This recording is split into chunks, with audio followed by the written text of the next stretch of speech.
আপনাদের প্রশ্ন হতেই পারে কেন এত রাতে আমি ঘড়ি এবং লাগেজ দেখাচ্ছি, কারণ আমাদের 6:30টার সময় সকালে ট্রেন। এখন ঘড়িতে বাজে 9:05। আমাদের বারুইপাড়া স্টেশনে 9:05-এর লোকাল ধরে হাওড়া স্টেশনের উদ্দেশ্যে। আপনারা আবার ভাবছেন হাওড়া স্টেশনে কেন এত দেরি হয়ে গেল? 6:30-এর ট্রেন, এখনো লেট, এখনো ছাড়েনি ট্রেন। অন টাইমের থেকে 5-6 ঘন্টা লেটে এখনো ছাড়েনি ট্রেনটা। 6:30 টাইম থেকে 12:27 হাওড়া থেকে ছাড়লো। কোন ঘড়িতে বাজে 2:10, খড়গপুর স্টেশনে প্রবেশ করছে। 8-এর ট্রেন 2:11 পৌঁছালো খড়গপুর স্টেশনে। এখানের হল্ট ছিল 2 মিনিট।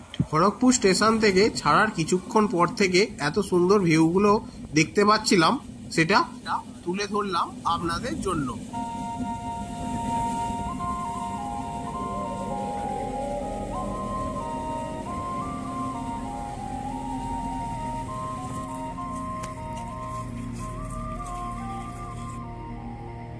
ঝাড়গ্রাম স্টেশনের আমরা নামলাম।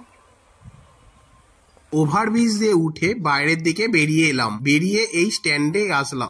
গাড়ি ভাড়া করে চলে গেলাম কনক দুর্গা মন্দির। কিন্তু আপনারা বার্গেনিং করে উঠবেন। মন্দিরের উদ্দেশ্যে এগিয়ে চললাম। এখানে কিছুক্ষণ ভালো রকম বৃষ্টি হয়েছে।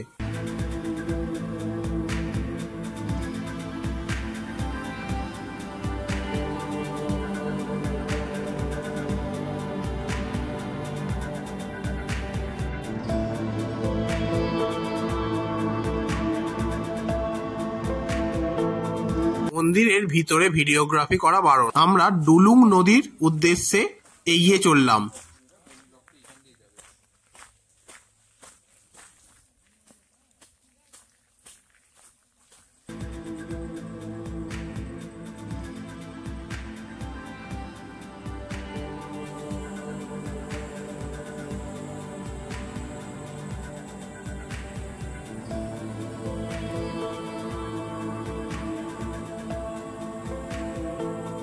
বর্ষার জন্য জলের কালার ঘোলা। মা বাবা মাসি মশাইয়ের ছবি তুলে এগিয়ে চললাম বাইরে করে। বেরিয়েই সেম রিভারের ওপর দিয়েই যেতে হয়। ড্রাইভার বলছিল কাল নাকি এই নদীটি এই ব্রিজের ওপর দিয়েই বইছিল। এরপর আমরা চলে গেলাম রাজবাড়ির উদ্দেশ্যে। এই রাজাই নাকি ওই কনক দুর্গা মন্দির প্রতিষ্ঠিত করেছিল। আমাদের দেরি হয়ে যাওয়ার জন্য আমরা এবার চলে এলাম হোটেলে। হোটেলের ভিউটা দেখুন। আমরা যে রুমটিতে ছিলাম এই রুমটিতে 5 বেডের রুম, যেখানে আমি, আমার ভাই আর 2 ভাগনা ছিলাম, 4 জন মিলে। আর একটি রুম ছিল 4 বেডের, যেখানে আমার মা, বাবা, মাসি, মেসোমশাই ছিল। এখানকার রুমগুলি খুব পরিষ্কার পরিচ্ছন্ন। যদি আপনারা বেলপাহাড়িতে কোথাও থাকতে চান তাহলে এই হোটেলে থাকতে পারেন আপনারা সকলে। এটি একটি হোমস্টে হোটেল কাম রেস্টুরেন্ট।